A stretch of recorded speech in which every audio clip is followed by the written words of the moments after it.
Hello everyone, welcome back to our YouTube channel. ಇವತ್ತು ಥೈಲ್ಯಾಂಡಲ್ಲಿ second day Fifi island ಟೂರ್ಗೆ ಹೋಗ್ತಾ ಇದ್ದೀವಿ. ಈ ಪ್ಯಾಕೇಜ್ನ ನಾವು ಅಲ್ಲೇ ಲೋಕಲ್ ಏಜೆನ್ಸಿಯಲ್ಲಿ ಬುಕ್ ಮಾಡಿದ್ವಿ. ನಮ್ಗೆ ಆನ್ಲೈನಿಗೆ ಕಂಪೇರ್ ಮಾಡಿದರೆ ನಾವು ಆನ್ಲೈನಲ್ಲೂ ಚೆಕ್ ಮಾಡಿದ್ವಿ, ಲೋಕಲ್ ಏಜೆನ್ಸಿಯಲ್ಲೂ ಚೆಕ್ ಮಾಡಿದ್ವಿ. ನಮಗೆ ಲೋಕಲ್ ಏಜೆನ್ಸಿಯಲ್ಲೇ ಕಡಿಮೆ ಅನ್ನಿಸ್ತು, ಬಟ್ ತುಂಬ ಬಾರ್ಗೇನ್ ಮಾಡಬೇಕು. ಈಗ ಮಾರ್ನಿಂಗ್ 7 ಆಗಿದೆ. ನಮ್ಮ ಪಿಕಪ್ ವೆಹಿಕಲ್ ಬಂದಿದೆ. ನಮ್ಮ ಹೋಟೆಲಿಂದಾನೇ ಪಿಕಪ್ ಮಾಡಿಕೊಂಡು ಕರ್ಕೊಂಡು ಹೋಗಿ, ಇದು ಶೇರ್ಡ್ ವೆಹಿಕಲ್ ಆಗಿರೋದ್ರಿಂದ ಇನ್ನೂ 2-3 ಫ್ಯಾಮಿಲೀಸ್ನ ಪಿಕಪ್ ಮಾಡಿಕೊಂಡು ಕ್ರೂಸ್ ಸ್ಟಾರ್ಟಿಂಗ್ ಪಾಯಿಂಟ್ಗೆ ಕರ್ಕೊಂಡು ಹೋಗ್ತಾರೆ. ಬ್ರೇಕ್ಫಾಸ್ಟ್ ಅಲ್ಲೇ ಅರೇಂಜ್ ಮಾಡಿದ್ರು, ಸೊ ನಾವು ಬ್ರೇಕ್ಫಾಸ್ಟ್ ಮುಗಿಸ್ಕೊಂಡು ಕ್ರೂಸ್ ಕಡೆ ಹೋಗ್ತಾ ಇದ್ದೀವಿ. ಈಗ ಇಲ್ಲಿ ನೋಡಿ ಎಷ್ಟೊಂದು ಸ್ಪೀಡ್ ಬೋಟ್ ಮತ್ತು ಕ್ರೂಸ್ಗಳಿದ್ದಾವೆ, ಎಲ್ಲವೂ ಇಲ್ಲಿಂದನೇ ಸ್ಟಾರ್ಟ್ ಆಗುತ್ತೆ. ನನಗೆ ಸ್ಪೀಡ್ ಬೋಟ್ ಅಂದರೆ ತುಂಬ ಭಯ, ಎಲ್ಲಿ ವೇವ್ಸ್ ಜಾಸ್ತಿ ಆಗಿ ಬಿದ್ದುಬಿಡ್ತೀವಿ ಅಂತ. ಅದಕ್ಕೆ ನಾವು ಡಬಲ್ ಡೆಕ್ಕರ್ ಕ್ರೂಸ್ನ ಬುಕ್ ಮಾಡಿದ್ವಿ. ಕ್ರೂಸ್ ಸ್ಟಾರ್ಟ್ ಆಯ್ತು. ಈಗ ಸ್ಟಾರ್ಟ್ ಆಗಿದ್ದು 5 ನಿಮಿಷಕ್ಕೆ ನೋಡಿ ಎಲ್ಲರೂ ಹೇಗೆ ಮಲಗಿಬಿಟ್ಟಿದ್ದಾರೆ. ನಾವು ನಿನ್ನೆ ನೈಟೇ ಒಂದು 3-4 ಏಜೆನ್ಸಿನ ಅಡ್ಡಾಡಿ ಲಾಸ್ಟಿಗೆ ಒಂದು ಬುಕ್ ಮಾಡಿದ್ದು, ಬೆಸ್ಟ್ ಪ್ರೈಸ್ ಇತ್ತು ಅಂತ. ಅವ್ರ ಡೀಟೇಲ್ಸ್ನ ನೆಕ್ಸ್ಟ್ ವಿಡಿಯೋಲಿ ಶೇರ್ ಮಾಡ್ತೀವಿ.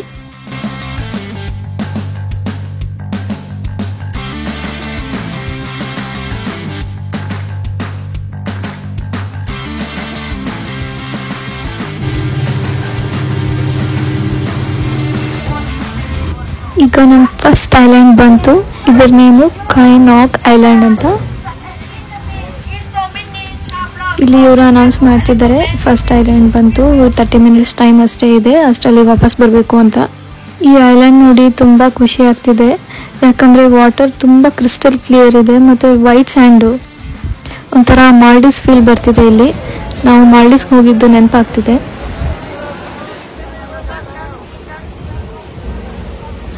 ಇಲ್ಲಿ ವಾಟರ್ ಸ್ಪೋರ್ಟ್ಸ್ ಎಲ್ಲ ಇದೆ. ಜೆಟ್ ಸ್ಕೈಗೆ ಪರ್ ಪರ್ಸನ್ 1200 ಬಾದಂತೆ. ನೋಡಿ ಗೈಸ್, ಇಲ್ಲಿ ಫ್ಲೋಟಿಂಗ್ ಬ್ರಿಡ್ಜ್ ಇದೆ. ನಾವು ಇಂಡಿಯಾದಲ್ಲಿ ಎಷ್ಟು ಅನ್ಕೊಂಡಿದ್ವಿ ಹೋಗ್ಬೇಕು ಅಂತ, ಬಟ್ ಹೋಗೋಕ್ಕಾಗಿರ್ಲಿಲ್ಲ. ನೋಡೋಣ ಬನ್ನಿ ಎಕ್ಸ್ಪೀರಿಯನ್ಸ್ ಹೆಂಗಿರುತ್ತೆ ಅಂತ. First time floating bridge experience ಮಾಡ್ತಾ ಇದ್ದೀವಿ. The experience is really good here.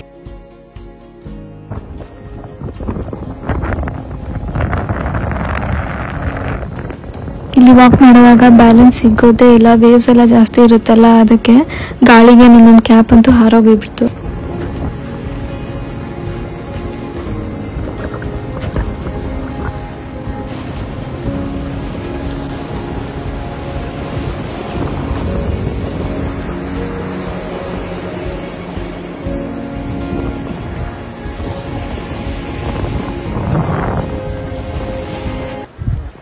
ಇವಾಗ ಫಿಫಿ ಐಲ್ಯಾಂಡ್ಗೆ ಹೋಗ್ತಾ ಇದ್ದೀವಿ.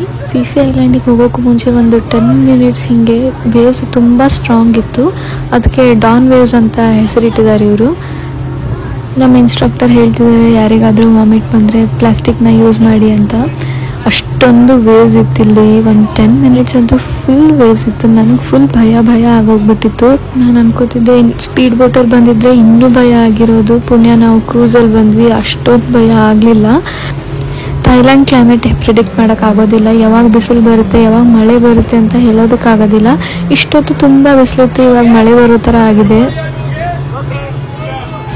ಇವ್ರು ಹೇಳ್ತಿದ್ದಾರೆ ಏನು ಭಯ ಪಡಬೇಡಿ, 10 ಮಿನಿಟ್ಸ್ ಅಷ್ಟೇ ವೇವ್ಸು, ಆಮೇಲೆ ವೇವ್ಸ್ ಇರಲ್ಲ ಅಂತ.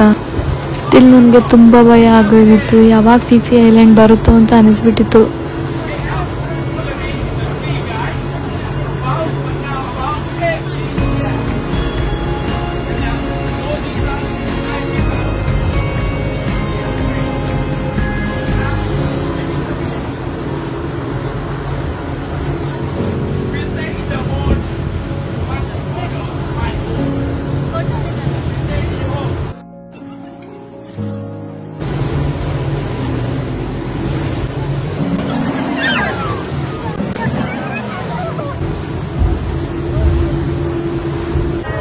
ಓಕೆ, ಫೈನಲಿ ಇವ್ರು ಹೇಳ್ತಿದ್ದಾರೆ ಬಿಗ್ ವೇವ್ಸ್ ಎಲ್ಲ ಮುಗಿತು, ಇನ್ನೇನು ಭಯ ಇಲ್ಲ ಅಂತ. ಫೈನಲಿ ಫಿಫಿ ಐಲ್ಯಾಂಡ್ ರೀಚ್ ಆದ್ವಿ. ಲಂಚ್ ಇಲ್ಲೇ ಅರೇಂಜ್ ಆಗಿದೆ, ನೋಡೋಣ ಲಂಚಿಗೆ ಏನಿದೆ. ವೆಜಿಟೇರಿಯನ್ ಊಟ ಅಷ್ಟೊಂದೇನು ಇಷ್ಟ ಆಗಲಿಲ್ಲ, ಆಪ್ಷನ್ಸ್ ತುಂಬ ಕಡಿಮೆ ಇತ್ತು, ಮತ್ತು ಅವ್ರ ನೂಡಲ್ಸು ಅಷ್ಟೊಂದು ಟೇಸ್ಟಿ ಇರಲಿಲ್ಲ, ರೈಸು ಅಷ್ಟು ಚೆನ್ನಾಗಿರಲಿಲ್ಲ.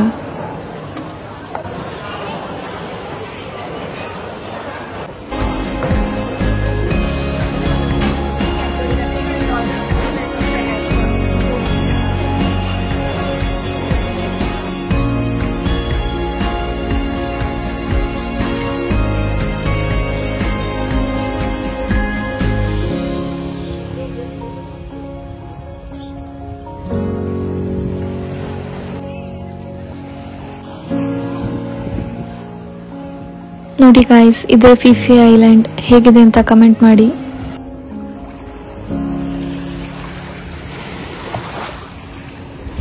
ಆ್ಯಕ್ಚುಲಿ ಇಲ್ಲಿ ಫಿಫಿ ಐಲ್ಯಾಂಡಲ್ಲಿ ತುಂಬ ರೆಸಾರ್ಟ್ಸ್ಗಳಿವೆ. ನಾವು ಇಲ್ಲೇ ಬುಕ್ ಮಾಡೋಣ ಅಂತ ನೋಡಿದ್ವಿ, ಬಟ್ ಹೆವಿ ರೇನ್ ವಾರ್ನಿಂಗ್ ಅಂತ ವೆದರ್ ಫೋರ್ಕಾಸ್ಟಲ್ಲಿ ಇತ್ತು. ಹಾಗಾಗಿ ನಾವು ಇಲ್ಲಿ ಬುಕ್ ಮಾಡೋಕ್ಕೆ ಹೋಗಲಿಲ್ಲ. ಬಟ್ ಮಳೆನೂ ಇಲ್ಲ, ಏನೂ ಇಲ್ಲ, ಫುಲ್ ಬಿಸಿಲಿದೆ.